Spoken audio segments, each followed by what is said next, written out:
This video is intended only for mature audiences. Viewer discretion is advised.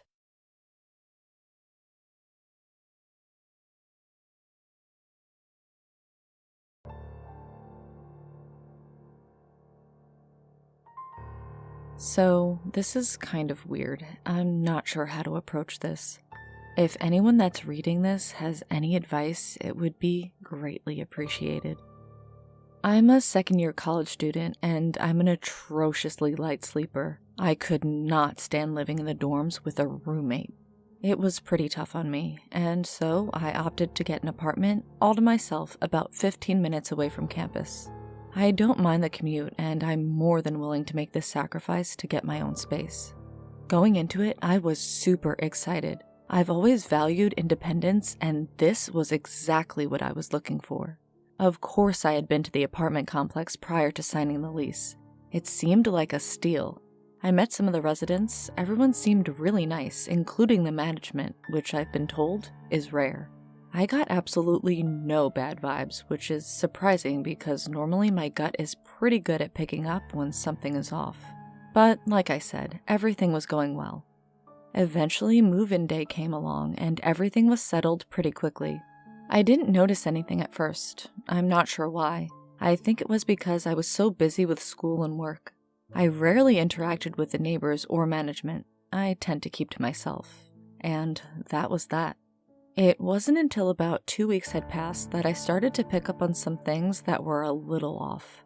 The first realization was that I had never, and I mean never, seen a single resident out after dark. I generally get back from campus pretty late because I like to study in the library. Not once have I seen someone coming home late or even so much as seen a light on in their rooms. This struck me as odd, but I honestly didn't give it much thought and just brushed it off. After all, I probably have seen people after dark. I just didn't make note of it, right? After this, I made a point to look for people if I was coming home late, and over time, I finally let myself believe it was true. I had spoken with the neighbors on several occasions. They were a nice young couple sharing a studio apartment. They made a point to welcome me to the complex, which was nice. The apartment on the other side, as far as I know, is vacant. Despite knowing that couple, bumping into one or the other occasionally, I had never seen them after the sun had set. I had never seen any resident nor management. The service desk would be empty except for a small sign that says 24-hour help number with the number listed below. This is weird, right? I wasn't overreacting or anything when I got a bad feeling about this whole situation. I mean, it's not that big of a deal. Maybe through some crazy coincidence, everyone that lives here just goes to sleep really early. This carried on for about a week after my initial realization.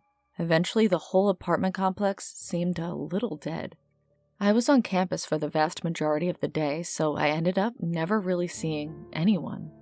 I ended up bumping into the boyfriend from next door while we were heading out to go to work and school respectively. He was running a little late, but nonetheless I asked, "Hey, have you ever noticed no one comes out after dark here? It's kinda spooky." His lighthearted personality immediately dropped. It was like standing next to a completely different person. He stood there, glanced at his watch, then around us, as if he expected someone to be listening. He made eye contact with me, eyes wide.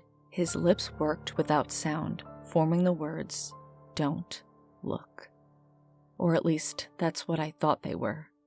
After just another moment, he took a deep breath, plastered a smile on his face, and said, "Sorry, did you say something? Damn, I'm gonna be late." Then he left. What the fuck? Clearly the guy was a nutjob who I should avoid, but his mouthed words, "Don't look," stuck with me. Ever since this weird-ass conversation I had with him, I've heard what I'd describe as a faint scratching coming from the unit next to mine, opposite of the couple's place. Some weird shit is going on here, and I'm not sure I even want to get involved. I know this was stupid, but I just kept on keeping on. I still wouldn't see anyone outside after the sun had set, but I had just accepted that at this point. Same with the scratching, which I initially thought must be rats in the walls. called a guy out there. No evidence of it at all. You'd be surprised with what you can get used to when presented with no other options. I avoid the neighbors still, but I've noticed that we haven't run into each other since that don't look incident. Yesterday, though, I pulled into my spot of the complex parking lot and I saw him sitting in his car. This wouldn't have been strange, but it was 10 o'clock p.m. The sun had set.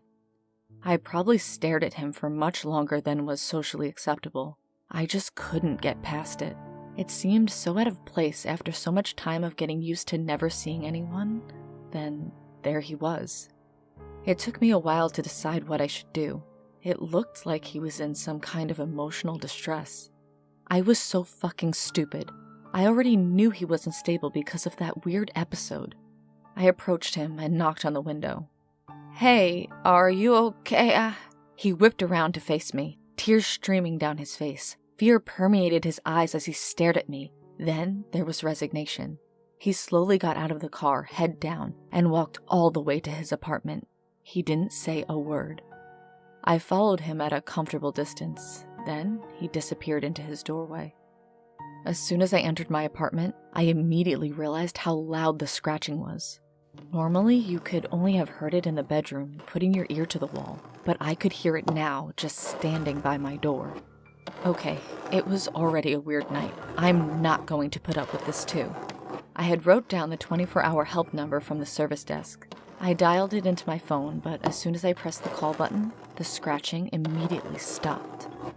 This left me a little shocked. It barely registered when a robotic voice on the other end of the line answered. "The number you are calling is currently not in service." Clearly there were rats in the walls or something. I didn't want them to come back, and there was no way I was going to be able to fall asleep. I must have wrote the wrong number down. I went down to the service desk to confirm the number on the sign, but there was someone sitting there. I had never seen her before. She asked if I needed help with anything. A little dumbfounded, I eventually explained the scratching in the walls. She said that management would call someone in the morning. I don't really know what's going on. It's weird, right? I'm not overreacting. If any one of these things happened as an isolated event, I wouldn't think anything of it. But something is strange here. I'll keep updating on what happens here on out. Update 1. Fuck! I don't know what I've gotten myself into, but things have escalated. Fast. For the record, the scratching never stopped, and I'm convinced management never called anyone.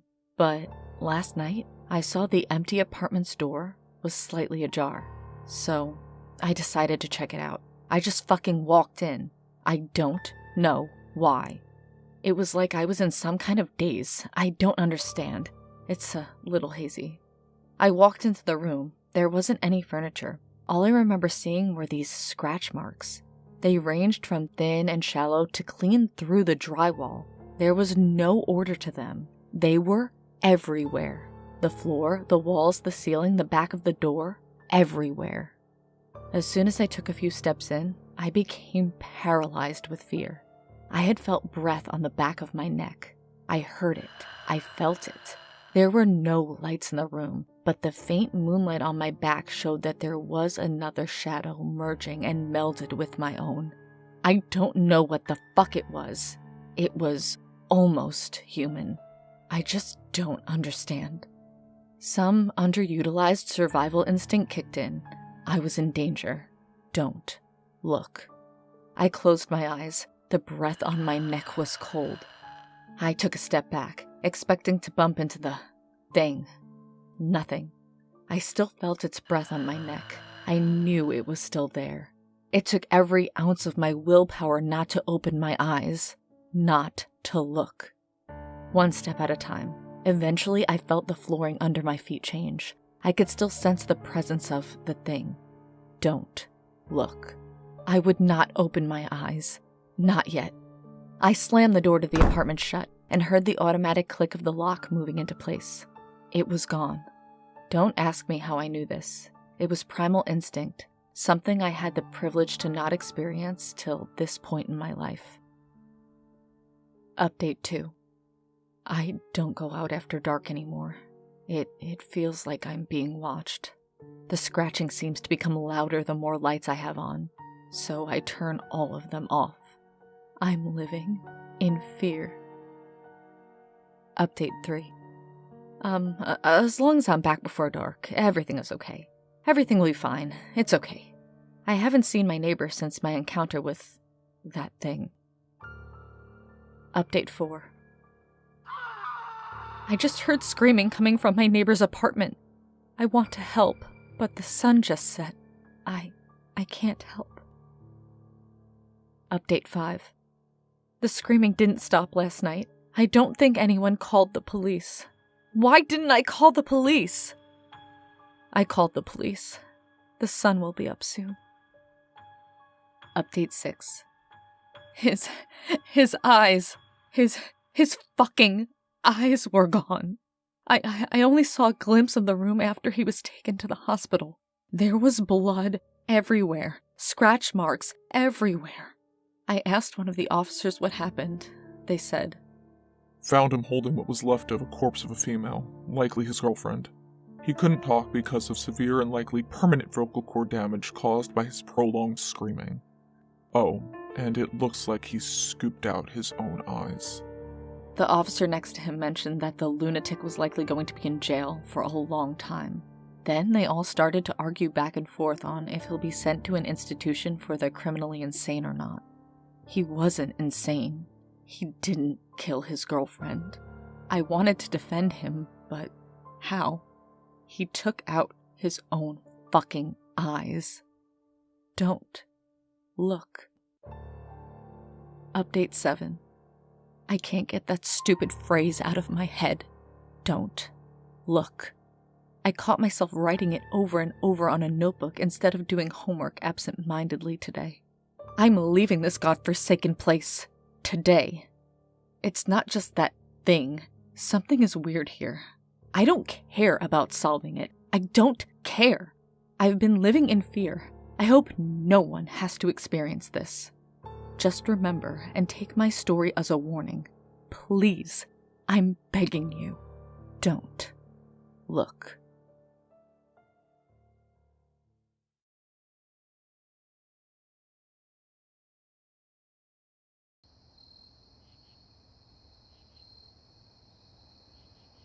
Hello everyone, I'm a water treater plant operator. Been doing this about a decade.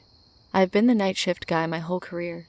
The nights are normally quiet and can be boring if everything goes to plan.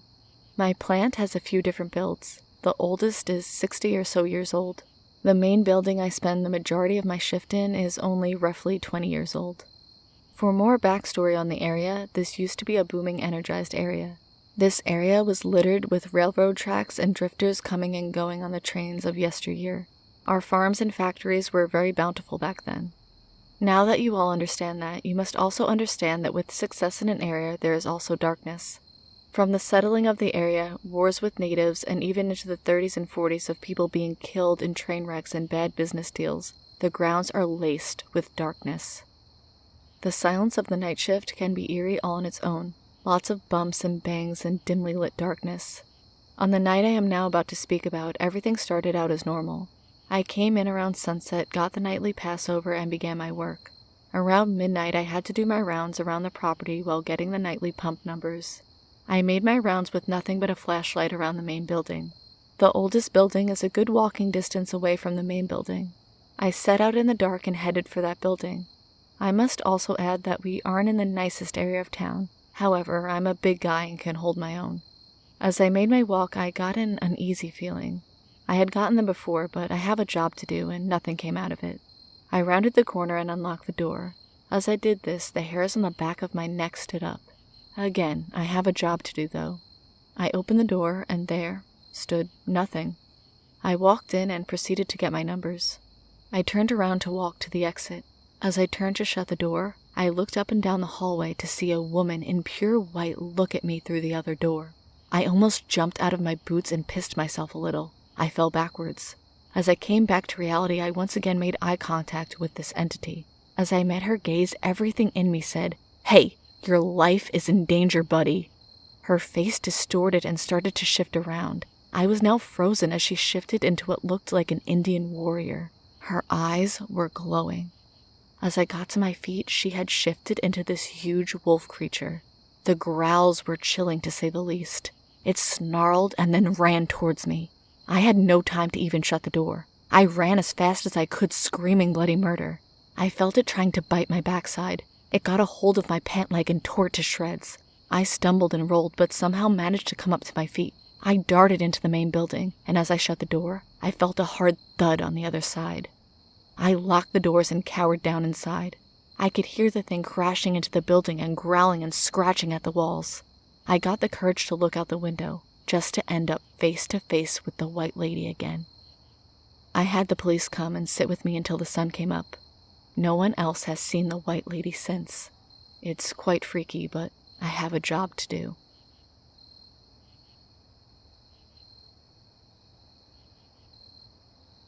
Let's start this with a little backstory. I live in a really small town in Finland. Roughly 300 people live in my town, mostly workers of nearby factories and elderly people. In summertime, our town is busy from tourists and other travelers, but this story happened during wintertime. During winter, our town is a total ghost town. I work in our town's pub as a bartender, and despite the quiet winters, we keep the pub open for people to have a place to spend time and not get so lonely. It was a normal winter Friday, quiet and cold. I had a couple locals as customers playing some tunes from the jukebox and getting hammered, while I was keeping the fire burning in the fireplace.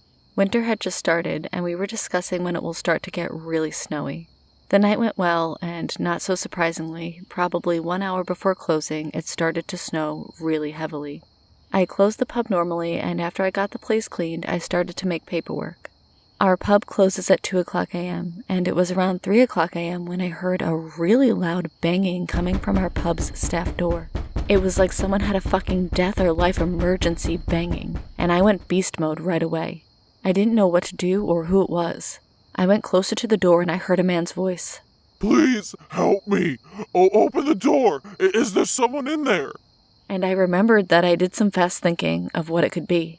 Really, it could be a trick to get me to open the door, and someone could rob our pub since we live far away from everything, but still, it could be someone in real danger, like being chased by a fucking bear or wild boar.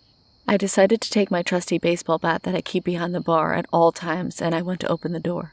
The man literally rushed through me inside to the bar, and the first thing that I do is close the door behind him. I don't want anything else to come in. I recognize the man as one of the locals. He never comes to our bar, but I know that he has a really bad alcohol problem. I noticed that he doesn't have shoes or gloves or a hat. He was just wearing normal clothes that you would wear in your house, and it's fucking freezing. He starts to speak so fast that I didn't understand anything. I told him to slow down.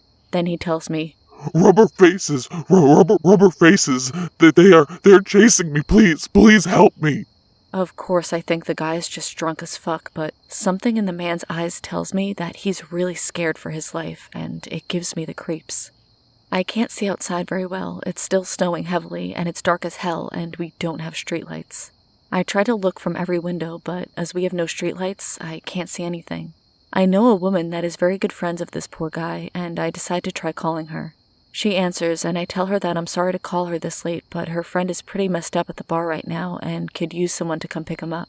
She tells me that she'll grab her coat and come. It won't take long because she lives just next to the pub.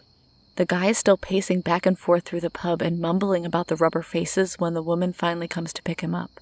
She tells me that the guy is on pretty strong medication and he probably just hasn't taken his meds. She also tells me that she'll take the guy to her place for the night since it's safer and it's a shorter way for her. I'm just happy that it was over. I finish my paperwork and get ready to go home. I'm still thinking about this guy and the rubber faces, and it makes me pretty nervous because the apartments where the guy lives is right near my house.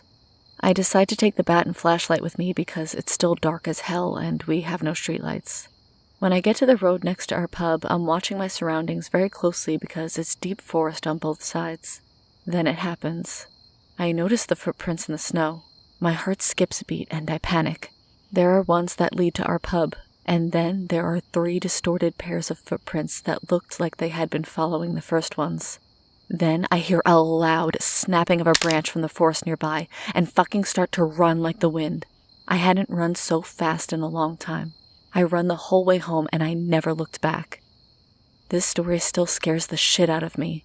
I still don't know what those footprints meant and what was lurking in the forest, but I know that everything wasn't right that night, and I'm happy that I never met the things that made the last 3 pairs of footprints.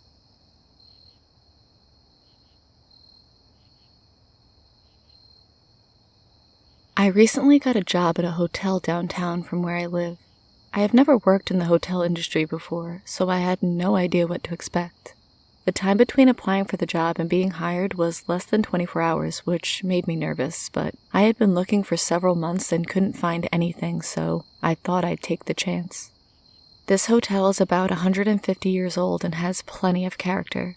Behind the front desk, there are places where the wallpaper has torn away, revealing the psychedelic wallpaper from what I can only guess was the 1970s. We're talking bright pink, neon green, hookah-induced vision type of wallpaper. The walls and the upper floors are painted bright orange and yellow, and the hallways are narrow enough to give off a shining kind of feel to it, but I'll elaborate on that later. My manager is a young Chinese man in his mid-20s, only 5 years older than me. The man who owns the building is also Chinese. The owner is friendly and kind to the employees, but he's also rich enough that he doesn't really care if the hotel is up to par. I learned recently that he also owns one of the more run-down shopping centers downtown. So this might explain the less than 5-star quality of the hotel, probably about a 3.5 star in my opinion. Some people describe this place as quaint, unique, and full of character, while others describe it as outdated or disappointing. As a history enthusiast, I would agree that the place is full of character, but I also think the owner should be a little more concerned about keeping the place clean. There are lots of problems in this hotel, including mice, broken toilets, falling ceiling tiles, leaks, and other maintenance nightmares. The fancier rooms on the upper floors have real fireplaces in them, so that adds the risk of fires at the hand of careless guests. Mice are a common problem, and I'm thankful the guests don't have to see all the dusty traps filled with the dead rodents in the basement. But by far, the most interesting aspect of the hotel is that it's supposed to be haunted. There are 2 ghosts that have been reported in the building, as well as the adjoining pub next door. Back when the hotel was first built, it had the reputation of being a complete dive. A lady now named Lady Churchill died in the hotel, and her spirit supposedly lingers in the haunted room 49. Guests will occasionally smell her perfume or see her face in the mirror. One of the most frightening stories included someone opening the door to have old Lady Churchill fly at them in a fury. On my first day, when my boss toured me around the hotel, he pointed out the haunted room to me. Lady Churchill had also been spotted at the fireplace in the pub arguing with her boyfriend, the other resident ghost, Brady. Brady was stabbed to death on a basement stairwell. That stairwell is not in use anymore, as it leads from the street directly into the basement. Instead, it's used to store extra chairs and miscellaneous items. The light is never turned on, which adds more of a creep factor. My shift is the day shift from 7 a.m. to 3 p.m. Every morning when I come in, I have to check the entire hotel by myself in search of homeless people sleeping in the back stairwell or trying to get in through the basement. I'm not an intimidating person. I'm a short female, not physically fit, and too friendly for my own good. If I did find someone hiding in the hotel, what was I supposed to do about it? I'm not sure what creeps me out more. The fact that I'm going around looking for people who shouldn't be there, or the idea that I have to walk through dark and silent areas known to be haunted all by myself. My sweep of the hotel includes all 4 floors of guest rooms, the kitchen, the back stairwell, the basement stairwell, and the basement. To give you some context, the back stairwell serves as a fire escape connecting all the floors together. It goes straight down to the street level. It's always cold and echoey in there, and as I said before, full of dead mice. The 4 floors for guest rooms in all their overlook hotel glory are shaped like a square horseshoe, which means more than enough blind corners where creepy twins might suddenly appear. Lady Churchill's haunted room is at the end of the hall around one of these blind corners. And yes, I do think about that every time I search the hotel. There's an elevator and an interior stairway, the one guests are supposed to use.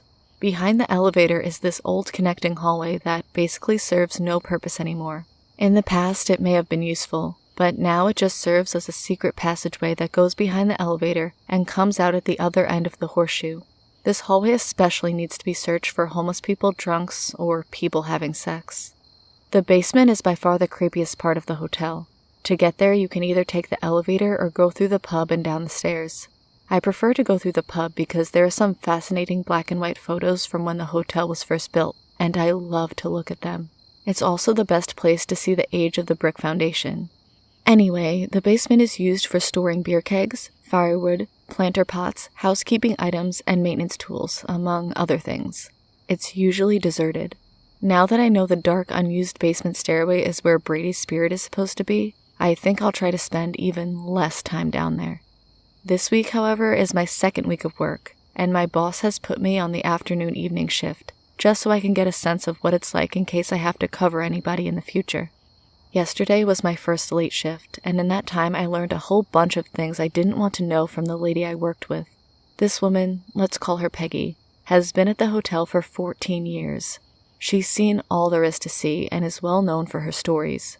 I have listened to some of these stories, and honestly, part of me thinks she's full of shit. But the other part is going to cautiously believe her, on the off chance that it's true.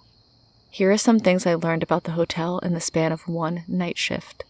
Number 1. The man I'm replacing was not actually fired for chronic lateness, as my boss had told me, but instead for sexual harassment.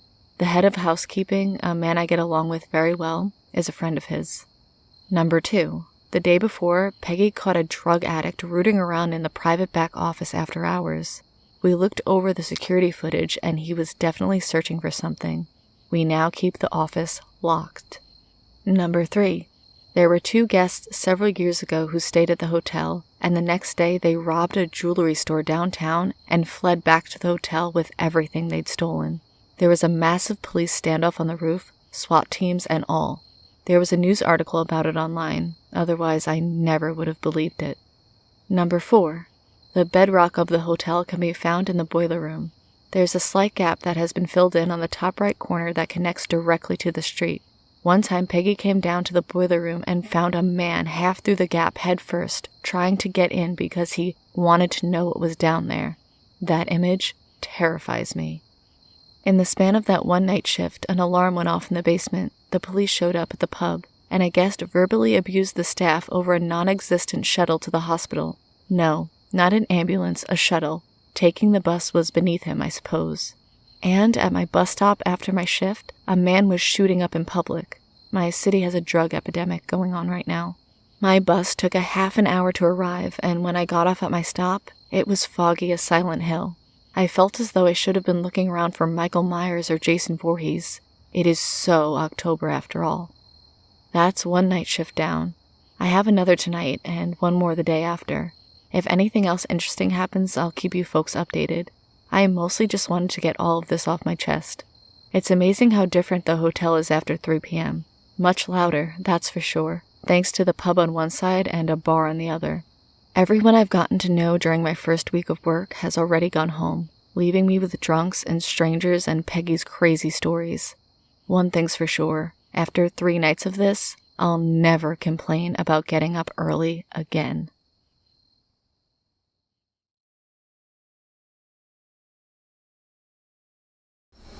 Warning, this story contains loss of a child. A faceless man appears in my room every night at 3 a.m. I have no idea how long he's been appearing in my room. My first, earliest memory of him was when I was about 8, and I woke up to see him standing in the corner of my room. I began screaming my head off, and my parents and siblings came running in and switched on the light. I pointed in his direction, but they all looked so confused and claimed there was nothing there. He suddenly just vanished out of sight, and I was left shaking and crying. My parents assumed it was just a nightmare and let me sleep with them that night. He has been appearing in my room every night since then. Most nights I sleep through the night, but I always have really bad nightmares for a few minutes each night. I woke up one night and saw him once again, standing there. I turned on the light to get a better look at him. He was wearing a black 3-piece suit that looked like it had seen better days.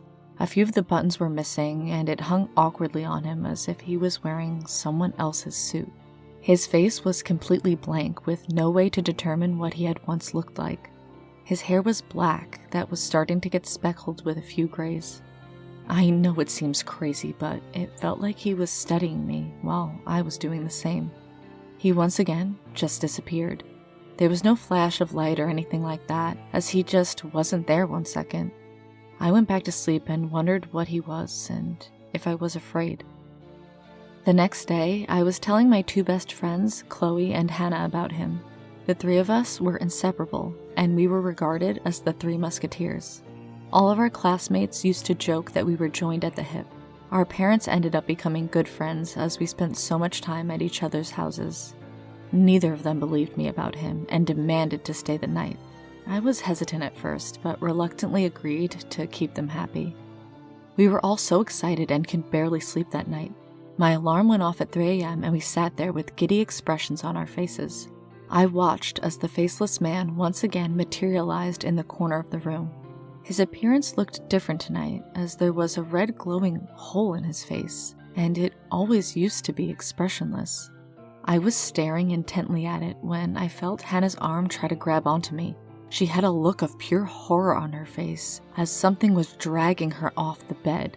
Chloe was already on the floor, and I could see her nails digging into the floorboards as she desperately tried to stop herself. The glowing hole on the faceless man's face increased in size and now was the size of a football. Both Hannah and Chloe were now on the floor and being forced towards the faceless man. He lowered his head to the ground, and I watched the expressions of fear and pleading as my two best friends were swallowed up by the faceless man. He rose to his feet and then vanished out of sight. I sat there silently for a few seconds processing what had happened, and then began screaming my head off. My parents came running into my room and I explained to them what had just happened. They looked at me like I had two heads and told me that I never had any friends called Hannah and Chloe. The next morning I went over to their houses and talked to both of their parents. They claimed that they never had children by that name. I pointed out pictures of them on the wall and they couldn't explain why they had them up. Chloe's mother started weeping and she begged me to leave as I was upsetting her. I returned to school the next week, and it was horrible. Everyone was making fun of me and calling me a loser for never having any friends. No one could remember my two best friends even though they had known them for years. We moved out of that house the next year, and the faceless man came with us. I swore to myself that I would not let anyone else be harmed by him. I instituted rules with any of my future boyfriends that they were not allowed to spend the night with me. It ended up in a few breakups, but I wanted to keep them safe. The faceless man would still appear every night at the exact same time. My husband is okay with these rules. We live in a 2-bedroom house and he spends each night in the spare room. He knows I love him, so he does it to keep me happy. I was awoken to agonizing pain throughout my body, and I looked up to see the faceless man standing there with the glowing hole once again on his face. I looked around in confusion as my husband was away for the weekend. I let out a scream of pain as my insides felt like they were being torn apart. I looked down between my legs and saw a tiny little hand coming out of me. The pain was unbearable and I was desperately trying not to pass out as I watched my twin sons being born. I only got to see them for a few moments as they were ripped out of me and consumed by the faceless man. I lay there covered in blood and felt the tears of anguish running down my face. I had only been 7 months pregnant and had never thought he would take them if they were still inside of me. My husband and I broke up not long afterwards as he couldn't understand why I suddenly decided to want to become child-free. It was the hardest decision of my life, but I knew it was the right thing to do. I now live alone and wait up every night to see the faceless man and wonder if someday he will decide to take me.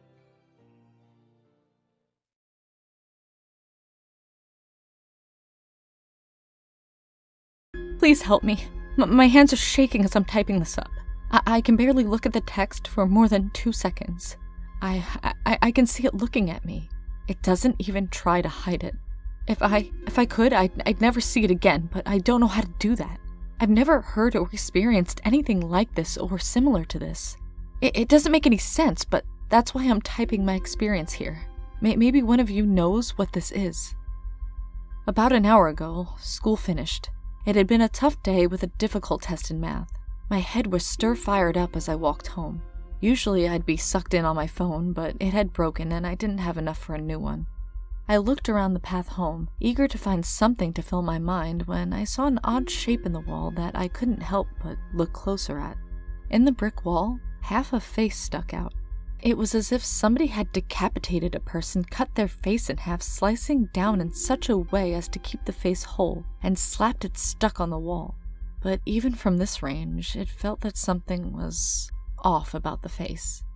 I brought my hands up to my eyes and rubbed them until they became all teary, but the face didn't disappear. If anything, it became clearer, and I wondered if it was an illusion. I'd heard of them, but I'd never experienced anything like it. It interested me, and I approached closer to get a better view of it. I cringed and cursed my mind for its horrible creation. A yellow, rotten fungus, the type that grew like rough stone, was the skin of the face. Black pimples covered the skin like ripe grapes, full and ready to explode at just a simple touch. The eyes were dead and stared off somewhere distant, the type of eyes a widow reminiscing over her dead husband might have. Its lips were completely black, large, and voluptuous. A black liquid smeared them bloody, and a bit of it ran down the chin.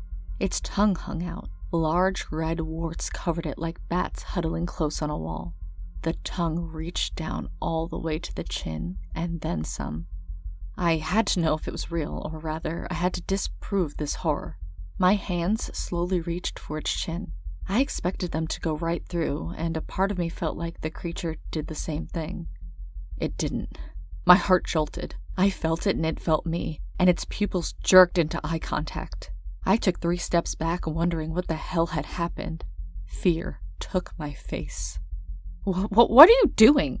I said out of instinct, but the only response I received was a smile. The fungus creating its cheeks cracked and snapped as its lips slowly grew wider. The tongue swirled round and round its lips. I ran the rest of the way back home, feeling its glare behind me. When I reached the door, I was heaving and leaning down, resting my palms on my knees. The image of that disgusting and vomit-inducing face wouldn't leave my mind. I'd pondered if it was a nightmare, but what nightmare was so detailed? This had to be life. I just hoped I wouldn't have to see the face again. Already, I'd begun to think of different paths home to avoid that part of the wall. I didn't care if I had to walk 10, 20, 30 minutes longer. I wouldn't risk seeing that face again. Then, in my room, I saw the face. It stuck out of the part of the wall just above my monitor, its pupils pushed to the side, trying desperately to look at me. There was no neck sticking out. Its face was stuck in that position, pointing right at the other wall. "What the fuck do you want?" I screamed, but there was no response. Immediately, I walked out of my room, but then I saw the face on the wall of the corridor outside of my room. I jumped back, and I saw it back in my room. Shame took over me. I couldn't let a face glued to the wall scare me out of my room. I'd like to say fear vanished then, but that's not the entire truth. Slowly I took steps going deeper into my room, staring at the face and completely ready to sprint out at any moment. When I reached my closet, I stared at the face and it stared at me. For a few minutes I just stood there waiting for something to happen, but nothing did. I realized that even if the face existed, the worst it could do was look at me, and I could bear with that. It wasn't actually a threat to me. And to prove that, I decided to change my clothes right there in front of it, and I pulled my shirt over my head, and the second I was done with that, I stared at the face. I felt like the face had grown larger, but I accounted that to my paranoia. I looked down and pushed my pants down, and once again, I felt like the face had grown larger. I put on a shirt and pants, and the face felt larger. At this point, I could see the cracks in the fungus on its cheeks. I knew it wasn't just my imagination. I walked to the side, and what I saw made me scream at the top of my lungs. Just behind the face, there was a neck that was completely black, that was almost 1 meter long, and pushed the face towards me. I heard stomping in the house, somebody rushing towards my room. The face quickly receded back into the wall, disappearing completely. My father entered the room, face full with panic. "What the hell are you screaming at?" he said, and I pointed at the wall. There's a face in the wall." "What?" "I swear to God, there's a monster or something that's a face in the wall." "Oh my fucking God. Stop with your childish nonsense. I know that you don't want this room, but if you make up any more lies, I'll throw you out of the house. And open the fucking window, it smells like death in here." He stomped out of my room, slamming the door shut. and the face slowly creeped out from behind the wall, like a face emerging from water with a large grin on its face. I was alone to deal with this. Slowly, I fuddled towards my window and opened it. I noticed then that the smell was terrible, almost making me retch. The fungus on that face had to be ancient. "Get out!" I said to the face with all the courage I could muster up. "Get the fuck out of my room!" Nothing. But then I heard the irritating noise of a mosquito flying into my room. I don't know why, but rage flooded into me, and my hands flew forward and slammed together. I saw the mosquito's body and blood on my palms. I realized then that if I wanted to remove this pest from my room, I had to kill it. But I didn't want to touch it, so I rushed out of the room and to the kitchen. I grabbed the largest knife I could find whilst making sure my father didn't see anything, and walked back to the room full with thoughts of murder. The rage drowned out my fear. It drowned up every reasonable thought too, and as I walked down the corridor, I only grew more and more furious. I entered my room, getting closer to the face. I opened my mouth wide, roared as loud as I could, and swung the knife down on the face. And at the last second, the face thrusted towards me. Its rotten lips pressed against mine. They massaged against mine, the black liquid acting as a lube. They were ice cold and my lips turned ice numb. I struggled to close my mouth, but I couldn't, and instead I felt the different crumbles of fungus getting into my mouth. The face shoved its heavy tongue into my mouth. The different warts brushed up against the top of my mouth and against my tongue. I felt the saliva in my mouth getting in between the warts. The taste of flesh filled my mouth. The tongue went further into my throat, spreading it wider. My eyes were wide open, and its eyes were staring right into me, seemingly enjoying the look of horror I gave it. Over and over, my knife shoved into its neck. I felt something grab my hand, and in the corner of my sight, I saw an arm and hands. I realized what I should have realized earlier. Of course the face had a body. I bit down on its tongue and had a rotten liquid splashed around my mouth. I gagged and the tongue slipped deeper into my throat. I could feel it stretch the skin. For a minute, its tongue pulsed up and down my throat. Suddenly, the tongue pulled back from my throat covered in slime, and the creature disappeared into the wall. My father walked into the room and I fell down on the floor, vomiting all over. Now, I don't know what to do. I feel weak. I feel powerless. I feel used. Just being inside of the face's sight makes me repulsed. I need help. Does anybody here work with killing these things? Please, I'll pay all I have. Just get this face out of my room. I can't imagine what it'll do when I fall asleep.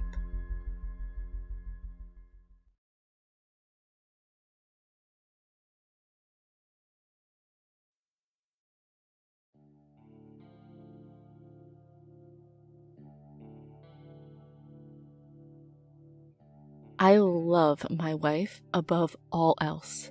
I have loved her since the first moment I laid eyes on her. I would do anything for her, and that has never changed after all these years. We first met in college. We were both theater majors, and it was day one of Acting 1 class that our eyes met for the first time. She had chocolate brown eyes that were complemented by her dark brown curls. We stared at each other constantly that first day, and when we were partnered together, we knew that it was fate. "My name is Margaret," she said as soon as I walked up to her after class. I took her by the hand and kissed it. "Henry," I responded. She then took one of my long dreadlocks and wrapped it around her finger, staring me in the eyes and biting her lip. It was an amazing meeting, with an even better ending later that night. The following night, we went on our first date, a theater production of Sueño. We held each other's hands through the entire performance, and afterward, I walked her to her dormitory. Every day after that was like a love story. We went through good times and bad times. We broke up and got back together. Through it all, one thing never changed for me. I loved her, and I would do anything for her. We got married after graduation and went on to become very successful in the stage acting scene. We were considered a power couple and were always cast in romantic roles opposite each other. It was easy to bring the true deep love that we felt for each other to the stage, and it was nice to make money from it. One day, our lives took a turn. We had just finished a successful performance of the stage play, The Clean House, when we were approached by a member of the audience.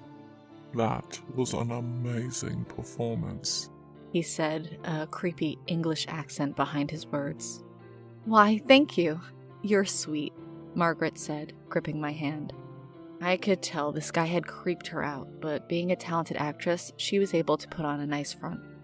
I've been watching you two for a very long time, He continued, his pale blue eyes staring into Margaret. I am very much a fan of your work. Every performance is riveting, and I can tell that you put true passion into your exchanges. You two must truly love each other. We do, I said, stepping slightly in front of Margaret. We love each other very much. I would do anything for her. I looked at her. She gave me that beautiful smile of hers. That warms my heart to hear, He said as he put his arms behind his back and looking up into the night sky. True love is a valuable gift that is often taken for granted. If you're not careful, you can easily lose it forever, and it can never be replaced, no matter how hard you try. He then looked at me, and I could see just how disturbing his pale blue eyes were. Hold on to that gift. Cherish it forever. He began to walk away before I asked him the question that had been bothering me since we met. Who are you? I yelled. He stopped and turned his head. Your biggest fan, He answered. He then walked away. Margaret and I looked at each other, baffled at what had just taken place. Later that night, we were sitting on our couch watching a movie when suddenly there was a knock at the door. Wonder who that could be, said Margaret as she got up to see who it was. She looked at the peephole and froze in place before taking a single step back and opening the door. Standing just outside the door was the same man we had talked to earlier that night. He stood there with his arms behind him, his pale blue eyes shining like the moon. Honey? I said, standing up from the couch, joining Margaret at the door. Please, come in, Margaret said to the man, to my shock. What are you doing? I yelled, running to get the door. The man stepped inside before I got there and began to stroke her face. When I finally got to them, I threw my fist and connected it with his face, knocking him back outside. I quickly slammed the door and locked it. I turned to Margaret, who was in some sort of a trance. I tried to snap her out of it.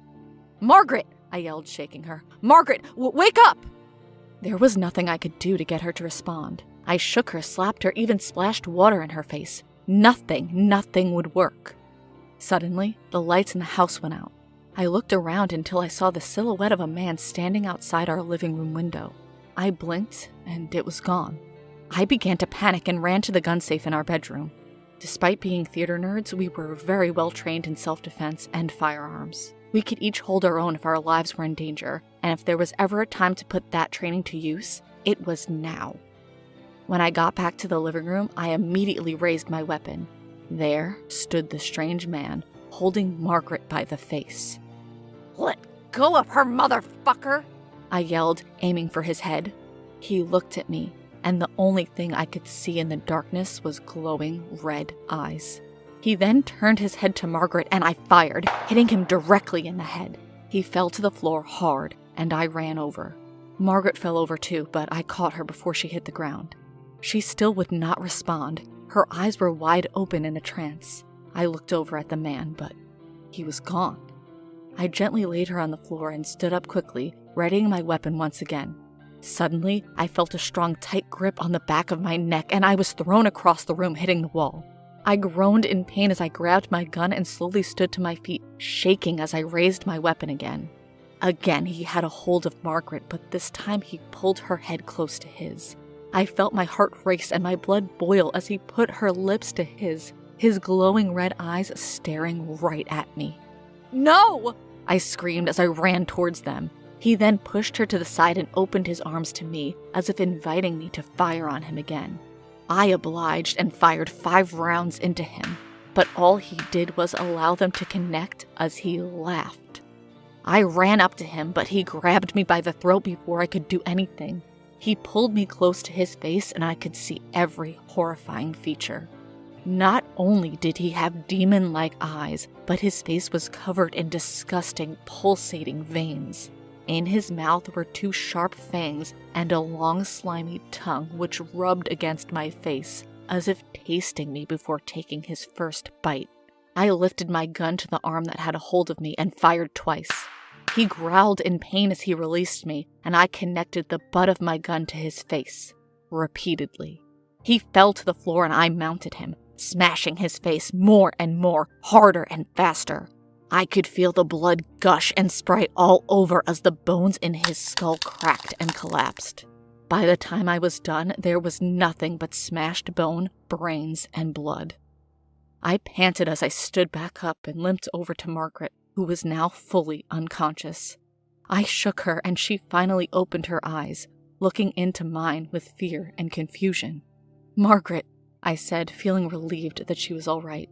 I held her close and we laid there until I looked over to where the body of the stranger should have been. He was gone, and panic arose once again, and we both stood up quickly. I turned to face Margaret and screamed when I saw him standing behind her, still in the process of regenerating his face. Before I had a chance to react, he sunk his fangs deep into Margaret's neck. She screamed in pain as I screamed in rage, hitting the monster in the skull once again with my gun. I felt bone crack again as he released her. Again, I mounted him and went to work, growing exhausted the longer it went. I knew this wouldn't last, as he would surely regenerate again. It soon became obvious what exactly I was dealing with. He had put Margaret into a trance merely by looking at her, even looking at her through a peephole. It wasn't until we invited him inside that he actually got in. He had glowing red eyes and fangs, and he bit Margaret in the neck. He's a goddamn vampire, I thought to myself. While he was down, I ran to the kitchen and grabbed an old wooden block. I broke it in half and ran back to the body, where I rammed it as hard as I could directly into his heart. The body began to convulse and flail, its arms and legs all over. Suddenly, it stopped and went completely limp, before melting away into deep red blood and other disgusting fluids. After catching my breath, I slowly turned my attention to Margaret. She sat there in the darkness, legs folded, her upper torso fully erect. "Honey?" I said, nervously approaching her. In the darkness, I could only see her silhouette until her eyes began to slowly glow red. I love my wife. I would do anything for her, even if that meant chaining her up in the basement and feeding her a pint of my own blood every day while I figured out what to do about her. When the hunger would hit her, she became like a wild animal that cannot be communicated with. So I fed her my blood and she became herself again. She understood the situation and never held it against me. It wasn't easy, but it was all we could do. Unfortunately, a pint only went so far, until soon it wasn't enough. So I gave more and more until the point that I was endangering myself with so much blood loss. It was then that I decided to feed her full meals. It started with small animals at first, and then cats and dogs. Soon I made the hard decision to invite homeless people into our home, knock them out, and give them to her. This went on for far, far too long before it really started to affect us. She felt like a monster, and I did as well. I love my wife, and I would do anything for her, which brings me to now. I'm sitting here writing this, shaking. There is literal blood on my hands as I try to compose myself. She asked me to do one last thing for her. I refused at first because I loved her too much. "If you love me," she began, looking me deep in my eyes, her now pale blues not blinking, "you will do this." Tears fell from both our eyes as I pulled her in close. "I love you, Margaret," I whispered. "I love you, Henry," she responded. I could hear the squish as I drove the wooden stake into her heart. I trembled as I listened to her whimpers, gasps, and eventual silence. I broke down as her body melted away into liquid. I laid there in her remains, sobbing. I sit here now with nothing left but the warning about the creatures of fiction that are very much a reality. I write my confession of the crimes I have committed out of love. I say goodbye to any friends or loved ones that may be reading this. I loved her, and I did everything for her.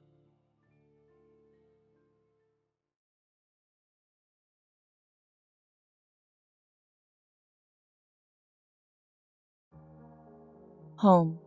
Keys get tossed into the hard plastic dish that resembles a black and white referee shirt. Door shuts behind me. Shoes kicked off, not bothering to untie them. The phone gets placed on the table besides the referee dish. Same routine nearly every day after work. Next step is to check the mail.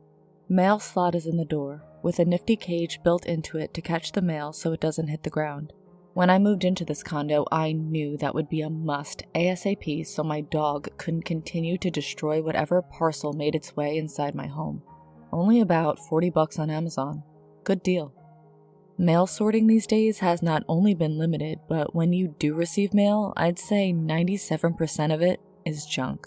Looks like that's what's in my hand right now. Lawn fertilizing company. I don't really have a lawn. I'd love to buy your house.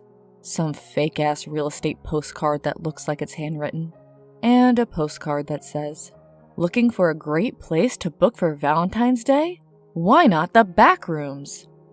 Yep, another stupid post. Wait, what? I don't know which stranger. The physical 4x6 piece of thick paper that I'm holding in my hand from the back rooms, or the fact that I've been interested in the backroom lore since the first 4chan post way back in 2019. There's a third factor here too. The fact that I've been racking my brain for a nice place to take my fiancé for this Valentine's Day. Our first one as an engaged couple. Sitting down on my living room couch, laughing at the situation, my dog Harvey jumps in my lap. Harvey, a half Chihuahua, half Jack Russell, snuggles between my legs like he does every day. "We got a weird one today, Harvey," I say to him. I turn the card over, expecting some kind of return address. Maybe it's from a local place trying to take advantage of the popular backrooms meme. There's nothing but a small QR code. "Curious," I say to Harvey. He huffs, oblivious to everything, just happy to have his pop home. "Come on, Harvey, just speak to me once. I won't tell anyone." Despite begging this of him almost daily, he never gives in. What the hell? I'll give in. Since my phone is all the way on the other side of the room, I don't dare disrupt Harvey's lap time. Thankfully, my laptop is within arm's reach. I gingerly grab it, dislodge the charging cord, and open the webcam. Scanning the QR code from my webcam, I'm taken to the intended source. VDBR is the site I'm taken to. Valentine's Day Backrooms, I assume. The site's background is the familiar ugly yellow wallpaper synonymous with the backrooms. A few sentences appear in white in the middle of the website. Hello, friend. Want to take that special someone on a Valentine's Day date they won't forget? Come to the backrooms. We'll have food, wine, and ambience you just cannot find anywhere else. Look for the yellow rose growing out of the sidewalk. It'll be close, within walking distance. Walk north until you find it. A laugh escapes me. Now I know this is a joke. A strange scavenger hunt at the very least. It's Friday, which means I have the next few days off. There's only 2 weeks until Valentine's Day. Maybe I can work this into an adventure for us. I get up, apologizing to Harvey, and grab my phone. I texted my fiancé. "Hey babe," I start. "I have an idea for Valentine's. Would you want to go to the back rooms? LOL. I figure this could be a fun game for us, and if it doesn't lead anywhere, we could have a bit of a laugh before going out to a nice dinner at the end of the night." No response. Not unusual. She works afternoons and usually doesn't check in until well after midnight on most Fridays. I put my phone down and clean up for the night. Oh shit. I must have passed out. It's 7 a.m. the next day. Groggily checking my phone, I have exactly 0 messages. She hasn't responded. Strange, but not out of character. She'll get back to me. I completely forgot about the weird postcard until I see it on the ground near the couch. I can't believe I fell asleep here. I usually always make myself go to the bedroom for the night. Still curious, I scan the QR code again, this time with my phone, like it'll give me a different result. Same yellow wallpaper background, same white text. What the hell? I'm off. Maybe I can find this yellow rose the site speaks of. I get dressed for the bitter 20-degree morning and text my significant other one more time before I leave. Hey hun, taking a walk. Love you. Text or call when you can. It's just too cold for my sensitive little 8-pound dog, so I give him a few pepperonis as compensation for me leaving. He seems to think it's a fair exchange. All bundled up, I start the brisk walk north. I admit I'm not great with directions, so I pull up a compass app. Once I found my direction of travel, I huffed it. I rarely walk in this area. It's quite beautiful. I enjoy walking, usually to random scary stories on YouTube, but I've never gone this way for some reason. There's very pretty trees, scenery, and minimal traffic going this way. This is nice. No yellow roses yet. How could there be? It's below freezing. After an amount of time that could have been anywhere from an hour to 2 days, I noticed something. I was so focused on the Deftones playlist, I barely recognized it.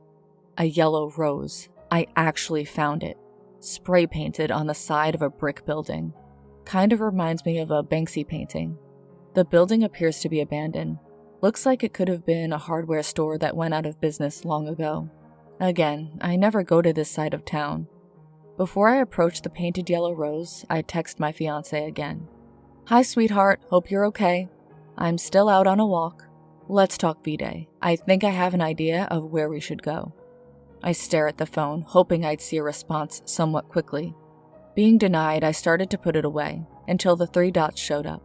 Oh, thank goodness, she's replying. I watched those dots dance for what feels like 45 minutes. Finally, a response. K. That was it. K. Not even taking the time for okay. She rarely responds like that. Either she's upset or very busy. I don't think I've done anything to piss her off, so I'll take that she's just got something else going on. I send a standard smiley face heart emoji combination and click my phone off. I knelt next to the wall containing the rose. I'm not a graffiti expert, but this looks detailed, crafted, and amazing. I wanted to take a picture of it. Maybe sending a picture along with an explanation of this hunt that I'm on will garner more of a response from... When my eyes open, or I can barely see. Pain is shooting through my body. The last thing I remember is the sensation of falling, like the floor underneath me was ripped away. Right now, I'm in a very dark room. I don't want to move. The buzzing of what sounds like fluorescent lights can be heard, but there's a very little light where I'm at. Maybe it's in the next room, or farther. Turns out I was right. I only had one eye open. The other seems to have swollen. Must have fallen right on that side of my face. I use my elbow to painfully maneuver myself up to my butt. Still dark. Placing my hand on my left eye, shockwaves spread through my body. Damn, this hurts. I forced myself to open my left eye just enough to get a better look at this place, if I can. Thankfully, the pain in my eye was just swelling, and I still had vision.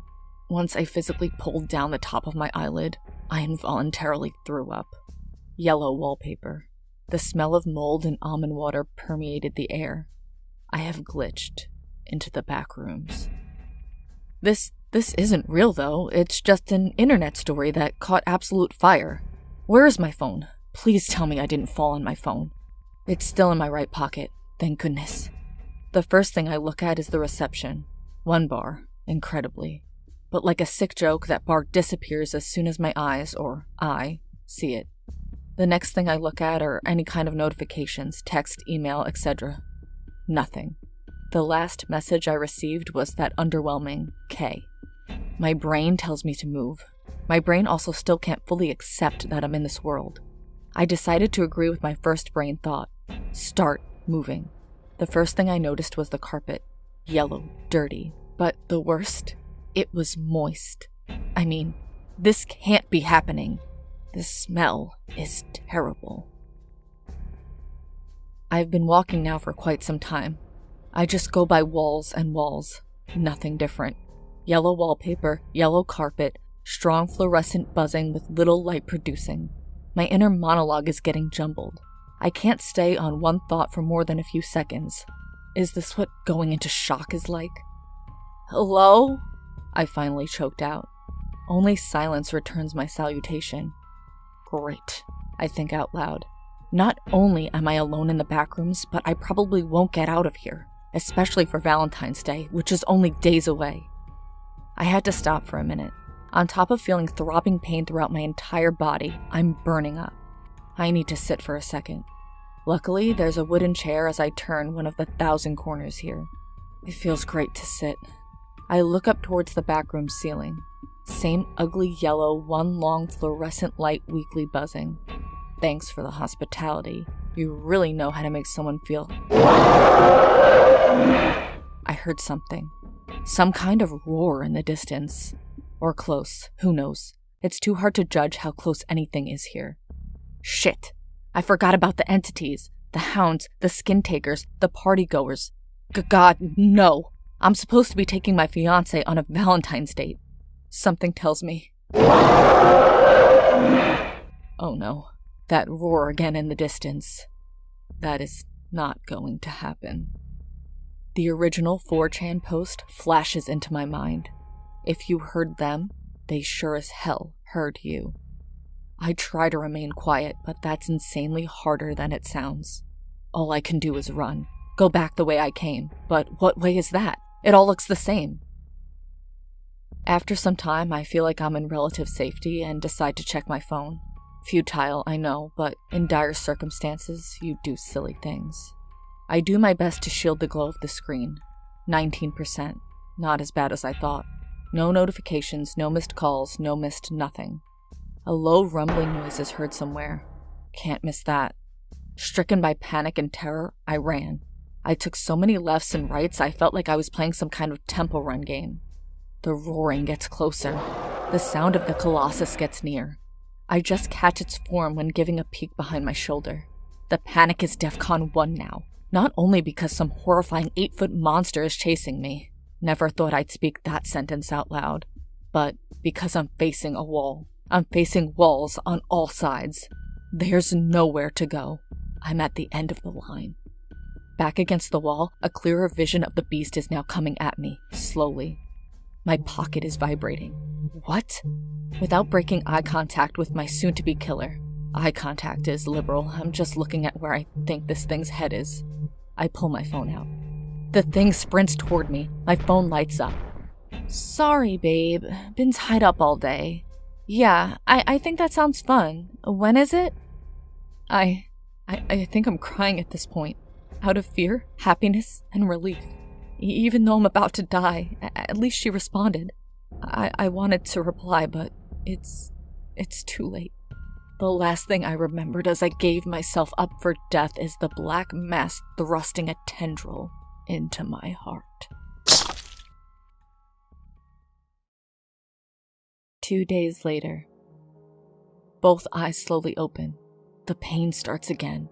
First a dull throbbing, then transcending into a full symphony. Thank God. The yellow wallpaper is gone. The sickening lights are gone. The entity is gone. I'm sitting at a table, small and round. It appears to be set for two. A single sublime red rose is inside a thin vase. A card is leaned on it.